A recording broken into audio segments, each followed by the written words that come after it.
adik-adik, kita akan mulai ibadah kita hari ini. Cici persilakan semuanya untuk bangkit berdiri. Mari kita saat angkat satu pujian, jalan serta Yesus, jalan serta setiap hari. Jalan serta Yesus, jalan sertanya setiap hari. Jalan serta Yesus, serta Yesus selamanya. Jalan dalam suka, jalan-jalan suka, jalan-jalan duka, jalan sertanya setiap hari. Jalan serta Yesus, jalan serta Yesus, jalan serta. Jalan serta Yesus, jalan sertanya setiap hari. Jalan serta Yesus, serta Yesus, jalan dalam suka, jalan dalam suka, jalan dalam duka, jalan sertanya setiap hari. Jalan serta Yesus namanya. Ya, Cici akan memberikan pengumuman. Untuk yang pertama, kita tetap ada ibadah setiap hari Minggu jam 1 siang melalui channel YouTube GKI Ampera. Sekarang kita akan masuk dalam firman Tuhan. Tetap bangkit berdiri, mari kita angkat pujian Aku Siap Tuhan.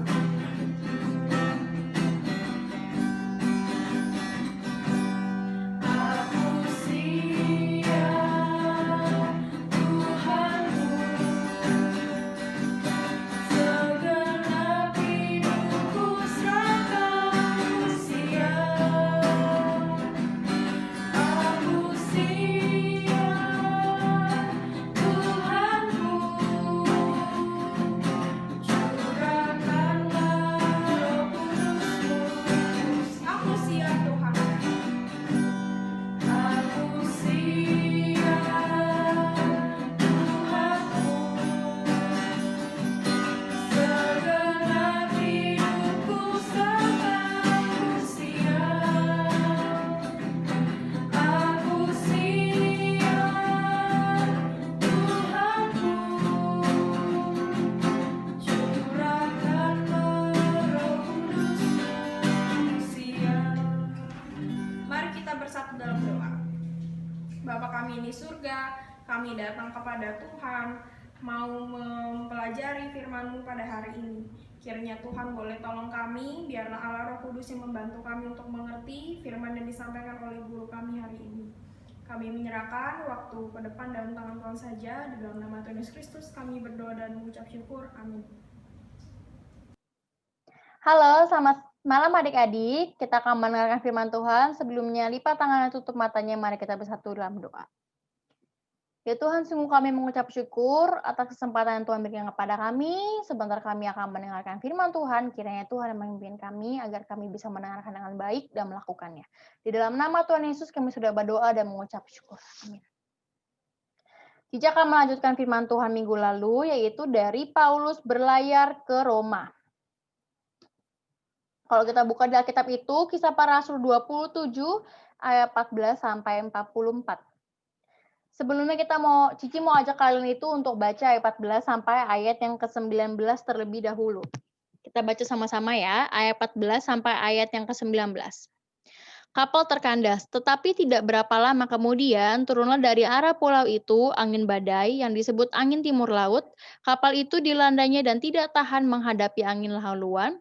Karena itu kami menyerah saja dan membiarkan kapal kami terombang-ambing. Kemudian kami hanyut sampai ke pantai sebuah pulau kecil bernama Kauda, dan di situ dengan susah payah kami dapat menguasai sekoci kapal itu. Dan setelah sekoci itu dinaikkan ke atas kapal, mereka memasang alat-alat penolong dengan meliliti kapal itu dengan tali, dan karena takut terdampar di beting sirtis, mereka menurunkan layar dan membiarkan kapal itu terapung-apung saja. Karena kami sangat hebat diombang-ambingkan angin badai, maka pada keesokan harinya mereka mulai membuang muatan kapal ke laut, dan pada hari yang ketiga mereka membuang alat-alat kapal dengan tangan mereka sendiri. Ya, itu ayat yang ke-19. Nah, kalau kita lihat di peta, jadi Paulus itu bersama tahanan yang lain itu memulai perjalanannya itu dari bersama-sama ya dari bersama perwira juga yang bernama Julius ya. Jadi dia dari kalau kita lihat itu dari kereta. Dari kereta yang kemarin sudah diceritakan, lalu dia lanjut. Nah, di perjalanan itu terjadilah satu bencana yang sangat besar, yaitu kita bisa lihat ombaknya sangat besar ya di laut itu ya. Jadi mereka terombang-ambing ke sana kemari sampai mereka kalau kita bilang itu mereka ketakutan karena mereka takut ya, namanya kalau naik kapal itu, kalau kalian naik kapal, selain kalian merasakan mabuk, kalau Cici takut juga karena air itu tidak bisa laut itu tidak bisa diprediksi ya, bisa saja nanti ada badai, ada ombak yang sangat besar ya seperti itu. Nah, kalau kita lihat di peta nanti dia akan ke Malta, lalu Cici akan selesai di firman Tuhannya ceritanya selesai di Malta, lalu nanti akan dilanjutkan lagi ya. Kalau kita lihat jadi di Kisah Para Rasul 27 itu ada satu perwira namanya Julius. Dia membawa Paulus dan tahanan lain itu pergi ya ke Roma dengan satu kapal. Jadi mereka sama-sama ramai-ramai pergi ke Roma ya dengan tahanan-tahanan lainnya ke Roma dengan naik kapal. Lalu tetapi Paulus itu dari awal, dari sebelum pergi, dari sudah mau berangkat ya, Paulus itu sudah memperingati perwira Julius agar kapalnya tuh jangan berangkat pada hari itu karena nanti akan adanya ombak yang sangat besar ya seperti itu dan lain-lain. Lalu tetapi perwira Julius itu tidak percaya kepada Paulus ya, malah percaya kepada nakoda untuk tetap berlayar. Jadi ya udah gitu tetap berlayar saja tidak apa-apa gitu ya. Kita lanjutkan saja, kita pergi ke Roma dengan naik kapal itu ya. Lalu mulai tuh kalau kita buka di Kisah Para Rasul anginnya udah mulai ada angin nih ya, tetapi kapal itu tetap berlayar dan tetap berjalan. Terus kalau dilanjutkan lagi kita lihat di Kisah Para Rasul 27 ayat 14 sampai 21, tadi kita sudah baca ayat sampai ke ayat 19, kita mau lanjut ayat 20 sampai 21. Setelah beberapa hari lamanya, baik matahari maupun bintang-bintang tidak kelihatan, dan angin badai yang dahsyat terus-menerus mengancam kami. Akhirnya putuslah segala harapan kami untuk dapat menyelamatkan diri kami. Dan karena mereka beberapa lamanya tidak makan, ya mulailah Paulus itu angkat bicara ya. Akhirnya benar, badai yang dibicarakan sama Paulus itu, ombak yang sangat besar yang dibicarakan sama Paulus itu ternyata benar ada dalam benar datang dan mengombang-kambingkan kapal yang mereka tumpangi ya. Orang-orang yang tadinya nggak percaya sampai mereka sudah mulai namanya manusia, kalau manusia itu punya namanya rasa mau menyelamatkan diri. Kalau kalian sudah terancam, ada yang mau menyakiti kalian, kalian pasti adanya rasa mau menyelamatkan diri. Nah, itu adalah sifatnya manusia ya. Mereka juga seperti itu. Mereka terombang-ambing di kapal itu, mereka mau menyelamatkan diri. Bagaimanapun caranya mereka mau menyelamatkan diri. Tetapi mereka saking sudah pusing, saking beberapa hari itu tidak ada matahari, tidak terlihat bintang karena badainya sangat besar ya. Mereka sampai sudah putus asa, aduh tidak bisa lagi ya. Kayaknya kita tidak bisa hidup lagi karena ini sudah parah, sudah kacau, sudah luar biasa besarnya ombaknya gitu ya. Lalu Paulus yang tadinya udah berbicara, dia diam, akhirnya dia angkat bicara ya. Paulus bilang, nah ini ya, penumpang kapal itu banyak yang merasa takut jika kapal akan tenggelam ya. Mereka udah putus asa, ya sudahlah biarkan saja, kayaknya kita sudah pasti mati gitu ya.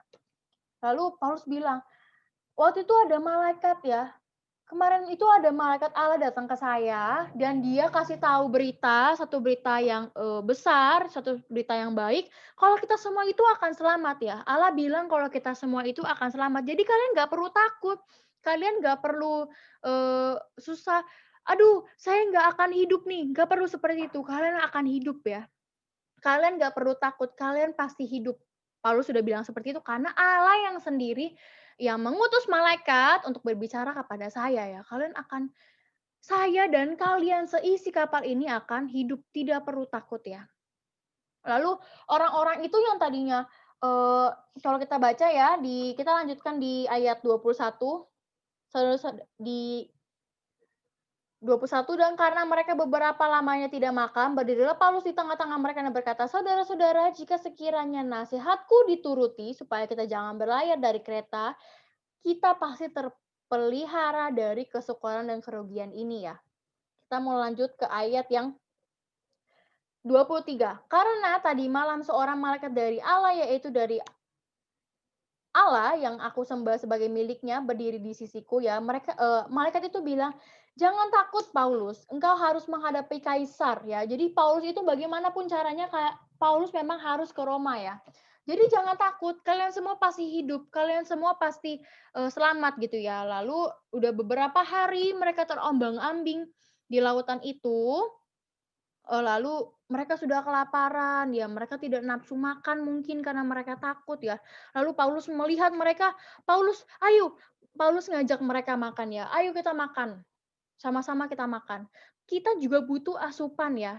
Namanya manusia walaupun kita takut, kalau Cici biasa kalau takut, kalau pusing, kalau banyak pikiran, misalkan ada apa, Cici kadang-kadang nggak nafsu makan, Cici kadang-kadang nggak mau makan, nggak ingat makan ya. Jadi Cici lemes ya, namanya manusia itu harus makan. Jadi mereka itu yang tadinya, "Aduh nggak bisa makan nih, kayaknya aduh pusing nih, aduh gimana," takut ya. Mereka takut, tetapi Paulus mau berbicara, Paulus mau berdiri, "Ayo kita semua makan, kita perlu asupan makanan, kita perlu energi untuk kita, membawa kapal ini ke tepi ya, ke daratan," gitu ya. Lalu setelah mereka makan kenyang, mereka melanjutkan perjalanan sampai dekat pantai ya. Lalu sesampainya dekat pantai kita mau lihat di ayat, kita mau lihat sama-sama di ayat yang tadi Cici, 33 sampai 38. Ketika hari menjelang siang, Paulus mengajak semua orang untuk makan. Katanya, "Sudah 14 hari lamanya kamu menanti-nanti saja, menahan lapar dan tidak makan apa-apa. Karena itu aku menasihati kamu supaya kamu makan dahulu. Hal itu perlu untuk keselamatanmu. Tidak seorang pun di antara kamu akan kehilangan sehelai pun dari rambut kepalanya." Sesudah berkata demikian, ia mengambil roti, mengucap syukur kepada Allah di hadapan semua mereka, memecah-mecahkannya lalu mulai makan. Maka kuatlah hati semua orang itu dan mereka pun makan juga. Jumlah kami semua yang di kapal itu 276 jiwa. Setelah makan kenyang, mereka membuang muatan gandum ke laut untuk meringankan kapal itu. Jadi kalau misalkan mereka sudah makan, mereka itu punya kebiasaan ya, karena udah terombang-ambing di laut lama, jadi mereka ambil barang-barang untuk dibuang ke laut supaya kapal itu tidak terlalu berat. Jadi kalau terombang-ambing ada badai tidak tenggelam. Ya, karena tidak terlalu berat. Jadi mereka mulai membuang-buangi barang-barang ya, mulai dari barang alat-alat kapal, ya barang-barang di dalam kapal sampai nanti, mereka juga membuang gandum, membuang makanan yang mereka, mereka sisakan untuk mereka makan ya. Karena takut kalau misalkan, nggak cukup, nanti, airnya masuk ke dalam kapal, nanti tenggelam gitu ya, mereka takut. Kita lanjut ayat 39. Dan ketika hari mulai siang, mereka melihat suatu teluk yang rata pantainya walaupun mereka tidak mengenal daratan itu, mereka memutuskan untuk sedapat mungkin mendamparkan kapal itu ke situ ya.